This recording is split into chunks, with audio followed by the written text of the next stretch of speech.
Happy Wednesday, folks. It is time for Ask Evelyn Live, where we answer your questions about garbage, recycling, compost, and other trashy topics. This week's episode, the amazing world of compost. And we are joined by a very, very special guest this week, Kate Kurtz. So Kate works with Pat and I at Seattle Public Utilities. So we're super excited to have her with us to talk all about this magical stuff.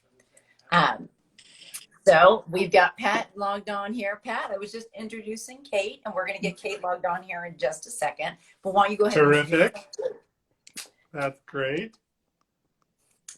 All right. Looking forward to seeing Kate join us here in a moment. This will be our first guest appearance on the show, I think, right? I think so. So thanks to Instagram out there that now allows 3 people to beam into your phones and homes. So one quick reminder while we're getting Kate logged on is that this show runs on your questions. We got a really good question this week, which is why we asked Kate to be on our show.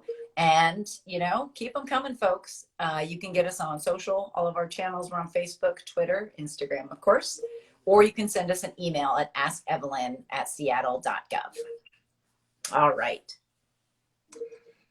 So I'm Pat Kaufman. I'm the commercial recycling and composting program manager for the city of Seattle, for Seattle Public Utilities, helping businesses recycle and compost. And we're going to get Kate Kurtz on the line here to join us for this compost chat this week. All right.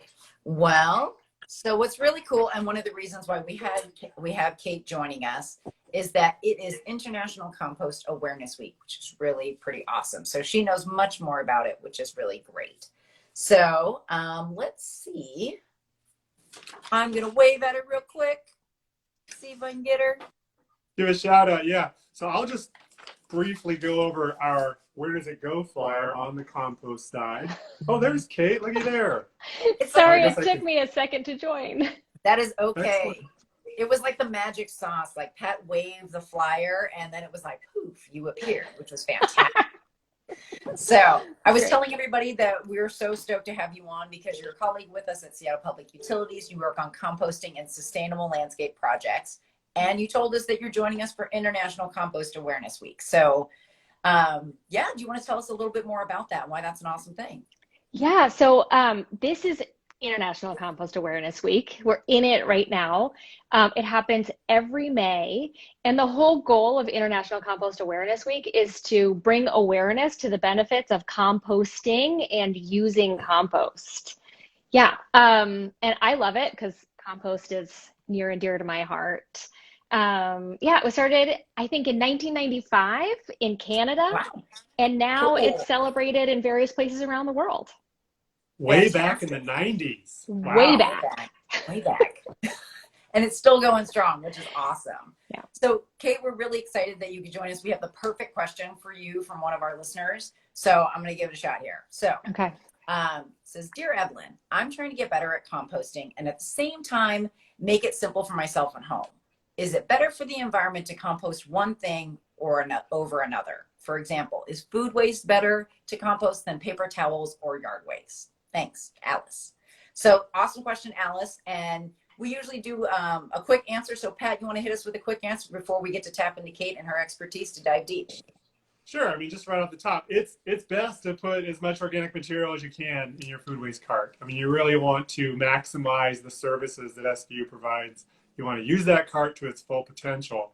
There's a variety of benefits that come from that. It's going to be fun to hear from Kate, to hear about the specifics and some of the details, but absolutely. I mean, I think that's a great question. It's one we hear about often, and you want to follow the guide, as I was bringing up earlier. You want to use this Where Does It Go guide Totally. kind of to be the general daily, kind of guide and give you direction as to what to put in the bin. So absolutely, use the cart, use it a lot, use it weekly. It's collected weekly, whereas your recycling is collected every other week. So compost collection is a great service, and I think it's something to keep using. So let's hear from Kate on some of these questions. Right. So let's get into the details, Kate. All right. So let's take it one thing at a time. So Kate, is it better to compost one type of organic matter or material over another? I would say yes. Okay. And I say, so Pat's absolutely right. Get all of the stuff in your yard, your food and yard waste cart as you possibly can. That's like actually compostable. But if we're talking about environmental benefits, we're going to get the most benefits by prioritizing the food and yard waste, right? So that's where we're going to get the most benefit, taking that out of the solid waste stream, getting it out of the landfill, getting it to a compost facility where it's going to create beautiful, rich compost that we can use in our landscapes. And I prioritize that over some of the other things that we put in there, like paper towels and compostable materials. Okay. Yeah. Cool. That makes a lot of sense. And, you know, on the flyer, you can kind of see the hierarchy of information that we have there. So that's a really good thing to keep in mind. All right. I'll just chime in real quick before this, is that clearly food is, you know, the highest nutrient rich stuff. And one of the reasons why SPU worked with the city of Seattle and passed the compostable packaging requirements law is to try and get more food. Because, you know, a lot of times folks will bring home food or they'll get food to go and they don't finish all their food. So in order to get that food, it was studied and it was discovered that customers might more readily compost that food if they can put the whole container of compostable food and compostable packaging into the cart in one, instead of scraping it out, cleaning the container, all of those things that were required on recyclables. So that was just a heads up on that. But we're going to do another show here in a couple of weeks about compostable packaging in greater detail. Absolutely. Right? Yeah, Great. we're going to do another package palooza. So tune in at the end of the month for that for sure. Excellent. All right, Kate. So another piece of Alice's question is, what are the benefits of composting organic waste? Oh, we could go on and on, but my favorite topic. I know, right? But I'll keep it short. So when we're diverting food and yard waste from the landfill, we get so many benefits. So as Pat was mentioning, those materials, the food and yard waste, are full of nutrients, right? And so we don't want to just throw those away. We want to be able to bring those nutrients back to our soils. And just really close that loop. But also when food waste in particular goes to a landfill, it rots anaerobically, which means without oxygen, and it produces methane gas when it does that. And methane gas is 23 times more powerful of a greenhouse gas than carbon dioxide. So a little bit really goes a long way. But when we take that food waste and we compost it, then it rots and produces carbon dioxide. And so it ends up being neutral in the carbon cycle. I could get into the scientific details, probably not in this venue, but another time. Another time. So anyhow, we're getting all of these like tremendous climate benefits by composting rather than sending it to the landfill, in addition to being able to capture and really use the nutrients and carbon that's embedded in that food and yard waste. Cool. Yeah. That's awesome. Yeah, we definitely got to have you back for some in-depth trash talk, for sure. I think, some science talk would be great. And Ask Evelyn going science here. Bring everybody back to their high school chemistry class. I know, right? Exactly. That's awesome. We all need that. I love the as you just the closing of the loop, bringing those nutrients back, you know, to soils is another, just a total plus. Totally. Yeah, absolutely. All right. So the third part of Alice's question is, you know, what are, in a short answer, the environmental benefits of using compost? And you touched on it a little bit. Yeah, right. So one is that we're avoiding the methane that's produced if the food and yard waste goes to the landfill. So we're already getting climate benefits there. But also when we use compost as a soil amendment, that compost is full of carbon or organic matter. And a lot of that carbon or organic matter gets stored in our soils, which is actually a process that we call carbon sequestration. And it's helping us to draw carbon back into the soils and help us fight climate change, which is really awesome. It's also a super sustainable source of fertilizer, so nutrients that our plants need to grow. And another thing that I think is like the connection is not super obvious, but there's this wonderful connection between compost, soil health, and water quality. Ooh. So when we have healthy soils that have been amended with compost, then our rainwater and stormwater are able to actually infiltrate, so come down into the soil much more easily rather than running off. So when we have stormwater runoff, it picks up pollutants and erosion, and it pollutes our surface water, so it pollutes our lakes and streams and stuff. But what we really want is for that water to go into the soil and to recharge our groundwater. So, so our benefits are really climate, soil health, and water, which is great. Just, just a few, right? Just I know. throwing a couple out there. But wait, there's more. I know, right? So, see, folks, the amazing world of compost.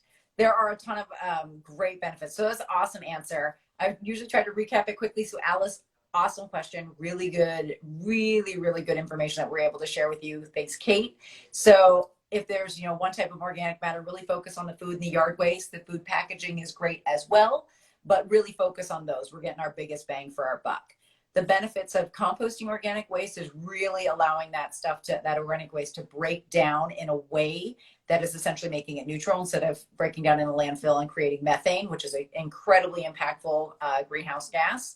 And then also creating healthy soils. And then for the environmental benefit, all the things, Kate, you talked about, right? Water quality, carbon sequestration, completing that nutrient cycle, all fantastic things. Yeah. We did get one comment in the chat that's kind of scrolled by me, but there was a question about animal meat scraps in the compost. How do you guys feel about those? Oh, they're great. They're great in a commercial composting facility.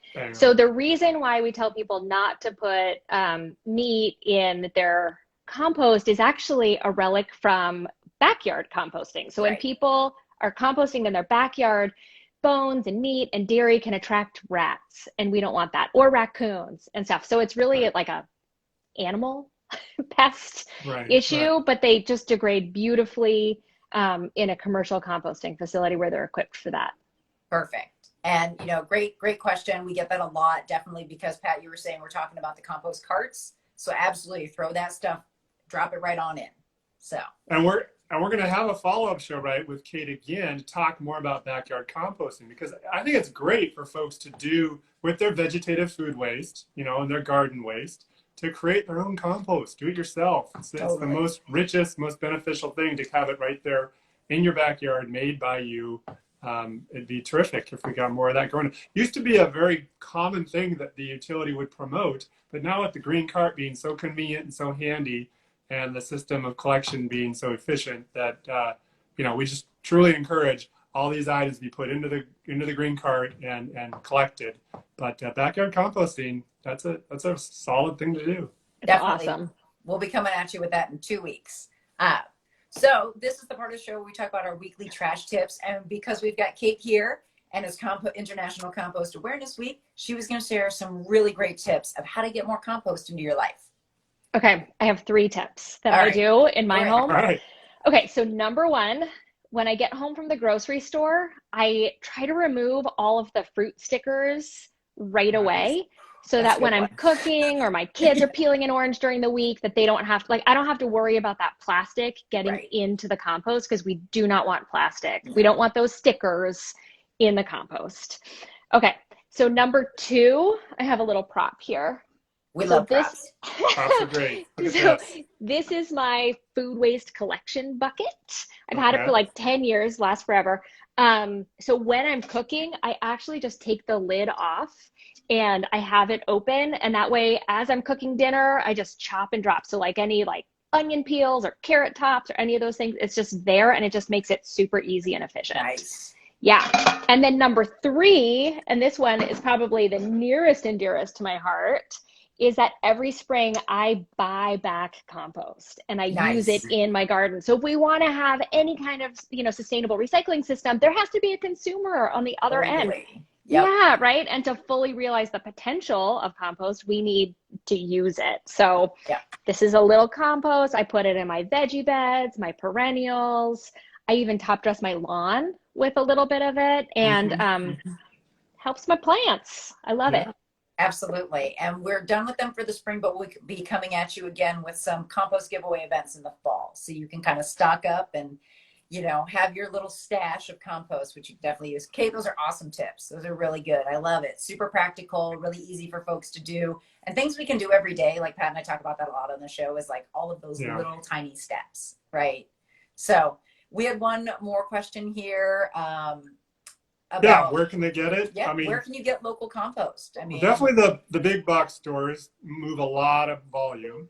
So your Home Depots and Lowe's and McClendon's and places like that. But also there's a lot of the small hardware stores that do move this stuff, like True Values and Ace Hardwares. They'll have the bagged product as well. But then, of course, our nurseries, our plant stores, our nursery sites, there's multiple big, well-established nursery companies around. Even the grocery stores like Fred Meyer and such they'll like create that outdoor parking lot nursery zone, inside the fence. They'll always have compost. And often they have different grades of compost specifically formulated for amending your garden versus your lawn or your planter beds, or starting, with potting soil or something. So definitely look around. There's a lot of opportunity to close the loop on the compost material. totally. Yeah. So, And if you buy a lot, like I do, Yes. then you can get it in bulk from a topsoil distributor. yeah, True. absolutely. Then those of you who have room for a pile that's 5 yards or more, definitely, you'll go through it, which is great. So, all right, folks. Well, thank you guys so much. We are going to have links to all the things we talked about. International Compost Awareness Week. We've got some good tips for compost right. Some just kind of good tips and tricks to keep in your mind when you're sorting your waste at home. And then, of course, a couple of links to some other compost benefit tips that we have on our webpage. So, Kate, thank you so much for joining us. It was such a joy to have you. And, it's just, Pat, as always, fantastic to see you. I know, this is a great show. Thanks, Kate. Yeah. Thanks for having me, you guys. I love talking about compost. Anytime. We will have you back. Absolutely. All right, folks, we'll tune in next week, Wednesday, 1:30. And this month, we're going to be really talking about compost. So this is the month. If you've got compost questions, please, please, please send them our way. And with that, I'm Becca Fong. And remember, life's simpler with less stuff. I'm Pat Kaufman. Remember to recycle right. We'll see you later. Thanks again, Kate. All right. Bye. Thanks, Kate. Bye, so guys. Much. Bye, guys.